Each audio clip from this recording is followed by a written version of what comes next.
um, på en viewer i Schwetzesjuvita. My name is Dr. Thomas Aldridge, and for 39 years I lived my life as a man of science, a disciple of the tangible, the measurable, the provable. My world was one of primate behavior and evolutionary biology, a world built on facts, evidence, and peer-reviewed data. For the better part of 2 decades, I worked at a remote wildlife research facility nestled deep within the Olympic Peninsula of Washington State, publishing papers on endangered species, contributing to global conservation efforts, and building a reputation as a rationalist who dealt exclusively in what could be observed and quantified. The notion that an undiscovered species of great ape, a so-called Sasquatch, could exist in the sprawling forests of North America was, to my trained mind, an absurdity on par with ghost stories and alien abductions. And yet, on the damp, chilling evening of October 3rd, 1997, the very foundations of my scientific worldview were not merely shaken. They were torn apart and rebuilt from the ground up. What I discovered in the months that followed would cost me my career, my marriage, and nearly my sanity. But it would also grant me access to a truth so profound, so earth-shattering, that I have spent the subsequent decades wrestling with the immense and terrifying question of whether humanity is, or ever will be, ready to hear it. Let me take you back to that autumn night, when my old world ended and a new, far stranger one began. The Olympic Research Institute was a privately funded facility, a bastion of science tucked away on the western slopes of the Olympic Mountains, a good 60 miles from the nearest town of any significant size. Our specialty was the study of rare and threatened species, particularly the large mammals of the Pacific Northwest. The Institute's location was a strategic choice, a shield of remoteness that allowed us to conduct sensitive research far from the prying eyes of media, tourists, or curious locals. We were well funded by a mix of government grants and private donations, equipped with state-of-the-art technology that was cutting edge for its time, including genetic sequencers, surgical facilities capable of handling animals as large as a grizzly bear, and a small but fiercely dedicated staff. I was the head of the evolutionary biology department, a position I had held with pride for 7 years. My office, on the second floor of the main research building, overlooked the dense, seemingly endless forest that surrounded our compound. On that particular October evening, I was working late, immersed in data from a long-term study on mountain goat population genetics. The Institute was quiet, a hollow shell of its daytime self. Most of the staff had departed hours earlier, leaving only the night security guard and a skeleton crew of technicians on the premises. The silence was broken at approximately 9:45 by the shrill ring of my phone. The caller was Dr. Patricia Holloway, the Institute's director and my colleague of over a decade. Patricia was a woman of immense composure, not given to drama or exaggeration. The raw tension in her voice was therefore immediately alarming. "Thomas," she said, dispensing with all pleasantries, "I need you in the main examination room, immediately. Drop what you're doing and come now. And Thomas, clear your schedule for the next several days. You are not going to believe what we have here." I pressed for details, but she simply repeated that I needed to see it for myself, and hung up. Patricia and I had navigated dozens of crises together over the years, from treating injured predators to handling delicate political issues. She was unflappable. If she was telling me I wouldn't believe something, it was not hyperbole. The 4-minute walk from my office to the examination room felt strangely elongated. The hallways were dimly lit, and my footsteps echoed loudly in the empty corridors, a percussive beat against the growing anticipation in my chest. When I pushed through the double doors into the main examination room, I stopped so abruptly I nearly stumbled. The room was a blaze of sterile light, configured for major surgery. Monitors beeped in steady, reassuring rhythms. Surgical instruments lay meticulously arranged on sterile trays. But it was the figure on the central examination table that made my breath catch in my throat and sent my rational mind scrambling to process what my eyes were seeing. It was enormous, easily 8 feet in length, covered in thick, dark brown fur matted with blood and pine needles. The proportions were wrong for any known primate. The arms were impossibly long, the legs massively muscled. The hands were the size of dinner plates, with thick, powerful fingers and nails that were a disturbing hybrid of human fingernails and animal claws. And the face was the most arresting feature of all. It possessed a prominent brow ridge, reminiscent of reconstructions of ancient hominids, a broad, flat nose, and a jaw that jutted forward with primal strength. It was almost human, yet distorted, as if a human face had been stretched and molded by different evolutionary pressures. Patricia stood beside the table, her face a mask of professional concentration layered over profound shock.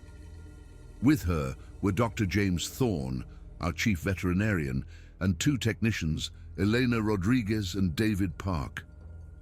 "Is that—" I started, the words failing me. "A Sasquatch," Patricia said quietly, her voice barely a whisper. "A Bigfoot. Whatever you want to call it. It's real, Thomas. It's right here in front of us, and it's alive." My scientific training screamed in protest. Sasquatch was a myth, a campfire story. There was no evidence, no fossils, no specimens, nothing but blurry photos and dubious anecdotes. And yet, the creature on the table matched every description, a legend made flesh and blood. "Impossible," I muttered, the word a reflexive defense against the shattering of my reality. "Where did it come from?" "Highway 101 near Lake Quinault," Patricia explained. "A logging truck struck it early this morning. The driver reported hitting a large bear, but when Fish and Wildlife officers arrived, they realized it was something else entirely. They brought it here because we have the facilities and the discretion." I approached the table slowly. The creature's injuries were severe, extensive lacerations, a compound fracture of the left leg, and probable internal damage. "You've begun treatment," I observed. "We had no choice," said James Thorne. "It was going into shock. We've stabilized it for now, but Thomas, we need to know what we're dealing with. Is this some undiscovered great ape? A genetic anomaly? We need your expertise." For the next hour, I worked on autopilot, my years of training taking over. I collected hair samples, skin biopsies, and blood draws, while James and his team managed the creature's medical needs. The creature remained unconscious, sedated, to allow the team to work. "I need to run these through the sequencer," I said finally. "Results by morning. Until then, no speculation." "Absolute confidentiality," Patricia reminded everyone. "Nothing leaves this facility. If word of this gets out, we'll be overrun. Any chance of proper scientific study will be destroyed." We all understood. The creature would become a spectacle, not a subject of research. I took my samples to the genetics lab, the familiar routine a calming balm on my frayed nerves. While the sequencer worked its magic, I returned to the examination room. James had finished the surgery. The creature's leg was in a cast, its wounds bandaged, its vitals steady. I pulled up a chair and simply watched it breathe, its massive chest rising and falling. I found myself wondering about its life, its family, its place in the world. I must have dozed off, because I was jolted awake by a sharp beeping from the monitors. The creature's heart rate was spiking. Before I could call for James, its eyes opened. And then something happened that defied every biological paradigm I'd ever learned. The creature looked directly at me, and in its gaze was something I recognized instantly and without question: intelligence. Not the simple awareness of an animal, but a conscious, considering intelligence that was evaluating me just as I was evaluating it. We stared at each other for what felt like an eternity. It made a low, resonant sound, almost like a question. I spoke without thinking, my voice calm. "It's all right. You're safe here. We're trying to help you." The creature tilted its head. Then it raised its uninjured arm and pointed at the cast on its leg. Then it pointed at me. The gesture was unmistakable. "You did this?" "Yes," I whispered. "We set your leg. It was broken." It studied the cast, then looked back at me and nodded, a clear, deliberate nod of understanding. This was not just an undiscovered primate. This was a thinking, reasoning being. The implications were staggering. I called Patricia and James. As they arrived, the creature, observing our hushed, frantic discussion, opened its mouth and produced a series of structured, rhythmic sounds, not random vocalizations, but a language. "It has language," I said, the realization a physical blow. "Its vocal anatomy is just different." The creature made a frustrated noise. It pointed to its throat and shook its head, then pointed to its ears, nodded, and pointed at my mouth. "I can understand you, but I cannot speak your words." My pager buzzed. The DNA results were ready. I ran to the lab, my heart pounding. Dr. Linda Cho, our senior geneticist, was staring at the screen, her face pale. "Thomas," she said, "I've run it 4 times. The results are impossible." I looked at the screen, and my legs went weak. The creature's genome was 98.6% identical to human DNA, closer than a chimpanzee, but it was the specifics that were truly shocking. "Look at chromosome 2, Linda said, her voice trembling. "It shows the same fusion event that distinguishes humans from other great apes. This isn't parallel evolution." "And these genes," I scrolled, my voice hoarse. "FOXP2, the language gene, ASPM, for brain development. They're not just present, they're fully functional, human-specific genes." The conclusion was inescapable. The creature in our examination room was not an ape. It was a hominid, a member of our own evolutionary lineage, a branch of the human family that had survived in secret. Based on the genetic divergence, I estimated its ancestors had split from our own lineage between 50,000 and 100,000 years ago. I returned to the examination room, copies of the analysis in hand. "What we have here," I announced to the assembled staff, "is not a cryptid. This is a human, a different kind of human, but human nonetheless." Patricia's expression shifted from astonishment to awe. "A surviving branch of the human family tree," she murmured. "Thomas, this is the most significant biological discovery in history." The creature watched us, its dark eyes seeming to comprehend the gravity of our discovery. I sat down, facing it. "You understand what we're discussing, don't you?" It nodded slowly, solemnly. Over the next several days, we established a more complex communication system. David, who had studied American Sign Language, adapted signs that the creature learned with astonishing speed. Its name, we learned, was a complex vocalization we couldn't replicate. I began to think of it as the patient. The patient was male, middle-aged, and had a mate and 2 young offspring waiting for him in the deep wilderness. He had been separated from them when he wandered too close to the highway. The terror and grief in his eyes as he conveyed this was heartbreakingly human. Through signs and drawings, the patient shared the story of his people, a story that rewrote human prehistory. They called themselves the Hidden People. They had once been more numerous, but as Homo sapiens expanded, they were pushed into ever more remote territories. Early encounters had taught them a brutal lesson. Exposure meant death. He drew pictures of a history spanning millennia. Early scenes showed peaceful encounters with human tribes, but as time progressed, the drawings depicted increasing violence. One image, from what appeared to be the mid-20th century, showed figures in white lab coats capturing one of his people, caging them, experimenting on them, and ultimately killing them. "That's why you hide," Patricia said, her voice thick with emotion.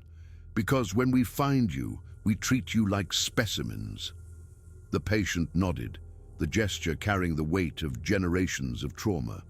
"We are not like that," I said firmly. "We will not harm you. When you are healed, we will return you to your family." He studied my face, then reached out and touched my arm, a gesture of trust. Their population, he revealed, was critically small, perhaps 40 individuals scattered across the Pacific Northwest in isolated family groups. They were facing extinction. Inbreeding was becoming unavoidable, and human development was encroaching on their last refuges. I found my scientific objectivity eroding, replaced by a deep personal connection. "We need to get you home," I said one evening. James had confirmed his leg was healing remarkably fast. The patient signed his gratitude, then did something new. He touched his forehead, pointed at me, and made a sweeping gesture. He wanted me to come with him, to meet his family, to learn about his people. After a long debate with Patricia, we agreed. I would go, taking James for medical support. 3 days later, we drove as far as the roads would allow, and then began a grueling 2-day hike, led by the patient through terrain that was all but invisible to us. On the second afternoon, we descended into a hidden valley, a pristine sanctuary of old-growth forest. The patient let out a loud, carrying call. Answering calls echoed back, and 7 other figures emerged from the trees. 2 smaller figures, his children, ran to him, embracing their father in a reunion so profoundly human that tears streamed down my face. His mate, a female with distinctive reddish fur, approached, and they touched foreheads in a gesture of deep affection. Over the next 10 days, we were granted unprecedented access to their lives. The community consisted of 11 individuals. They lived in shelters woven from natural materials, used simple but effective tools, and possessed an encyclopedic knowledge of the forest. They had a complex language and a rich oral tradition. One evening, an elder gathered the group and, through vocalizations and drawings in the dirt, told the story of their history, their long, slow retreat from the expanding world of humans. It was mythology and survival instruction woven together. Afterward, the patient explained why he had brought me there. His people knew they were dying out. Before they vanished, he wanted a record of their existence to survive. He wanted someone to tell their story. "Not now," I said, understanding the weight of his request. "But someday, when it is safe, I will make sure the world knows." On our 8th day, the patient took me to a hidden cave. The walls were covered in ancient paintings depicting their history, including scenes that shocked me to my core, images of interbreeding between their people and early humans. "Some humans carry your genes," I realized aloud, "just like Neanderthal DNA." He nodded solemnly. Then he revealed a hidden cache containing a stone tablet covered in a form of writing. He explained that it was one of the last artifacts from a time before they went into hiding. Then he pressed it into my hands. "I cannot take this," I said, my voice choked. "It is sacred to your people." He shook his head. "If we keep it, it will be lost with us. You can save it. You can save our story." I held the tablet, the most important artifact in human history. "I will keep it safe," I promised. Our departure was bittersweet. Before we left, the elder showed me a new painting in the cave. It depicted a human figure, me, holding the stone tablet and telling their story to other humans, while the spirits of the hidden people watched from above. Back at the Institute, we faced a new challenge. Fish and Wildlife wanted a full report. We knew the secret couldn't hold. We spent the next week systematically erasing all physical evidence. Samples were destroyed, data wiped. We crafted a report that was deliberately misleading, describing an unknown rare primate that had been treated and released. It bought us time, but I knew it wouldn't last forever. In the years that followed, I lived a double life. Publicly, I was a respected biologist. Privately, I was the guardian of a world-shattering secret. I became an expert in debunking Sasquatch sightings, a painful betrayal I performed to protect them. The knowledge weighed heavily on us all. Patricia retired. James suffered a heart attack, forever haunted by what he'd seen. The others moved on, carrying the secret in silence. I kept in contact with the patient through messages left in a hidden cache. But a year later, a well-funded cryptozoology expedition came dangerously close to another family group. They found nothing definitive, but it was a terrifyingly close call. After that, the patient's messages stopped. I returned to the valley twice. The first time it was empty, all signs of habitation carefully erased. The second time there was nothing at all. They had vanished. I never saw them again. I don't know what became of them. I kept my promise, documenting everything, sealing it in secure archives, waiting for a time when it would be safe to reveal. The stone tablet remains hidden, known only to me. I am an old man now. More than 25 years have passed. The world has changed. The wilderness shrinks and the climate warms. I do not know if any of the hidden people still live. Perhaps I am merely guarding the memory of a people who no longer exist. But I made a promise. Someday I will tell the world that we were not alone, that another branch of our family lived in the shadows, driven to extinction not by malice, but by our simple, overwhelming presence. I sit in my study, the stone tablet on my desk, catching the fading light. It is a testament to what we lost, a different way of being human, a culture, a people. We are poorer for their absence, our world smaller. This is their story, their legacy, preserved against the day the world is ready to hear it. This is my testimony. Remember them. Remember that they were people. Remember that we are responsible.